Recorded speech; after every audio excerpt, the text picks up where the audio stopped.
আবহাওয়ার হঠাৎ রূপ বদলের ছোবল আবারও কেড়ে নিল কয়েকটি তাজা প্রাণ। চাঁপাইনবাবগঞ্জে বজ্রপাতে প্রাণ হারালেন 2 জন। প্রকৃতির এমন রুদ্র রূপ কেড়ে নিল মাঠে কাজ করতে যাওয়া মানুষদের জীবন। নিহতরা হলেন পৌরসভার 12 নম্বর ওয়ার্ডের চরমোহনপুর এলাকার খায়রুল ইসলাম এবং সদর উপজেলার নয়লাভাঙ্গা গ্রামের তাজবুল ইসলাম। মঙ্গলবার বিকেলে হঠাৎ ঝড় বৃষ্টি শুরু হলে বজ্রপাত হয়। ধান কাটার সময় বজ্রপাতের শিকার হন খায়রুল ইসলাম।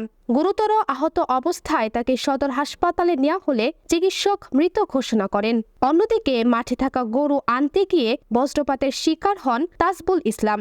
একই সঙ্গে মারা যায় তার 3টি গরুও। চাঁপাইনবাবগঞ্জ সদর থানার ভারপ্রাপ্ত কর্মকর্তা মতিউর রহমান জানান, আমাদের কাছে 2 জন বজ্রপাতে মৃত্যুর তথ্য আছে। উভয়ই মাঠে কাজ করার সময় বজ্রপাতের শিকার হন। আবহাওয়ার পরিবর্তনের সময় মাঠে কাজ করায় প্রাণ হারাচ্ছেন বহু মানুষ। বজ্রপাতের সময় নিরাপদ আশ্রয়ে যাওয়ার পরামর্শ দিয়েছেন স্থানীয় প্রশাসন ও আবহাওয়া বিশেষজ্ঞরা। প্রাকৃতিক দুর্যোগের ঝুঁকি এড়াতে প্রয়োজন সচেতনতা ও সতর্কতা। নিজেকে ও নিজের পরিবারকে রক্ষায় বজ্রপাতের সময় নিরাপদ আশ্রয়ে যাওয়ার বিকল্প নেই। নিরাপদ থাকুন, সাবধানে থাকুন। তামান্না আক্তার মীরা, আগামী সকাল নিউজ, ঢাকা।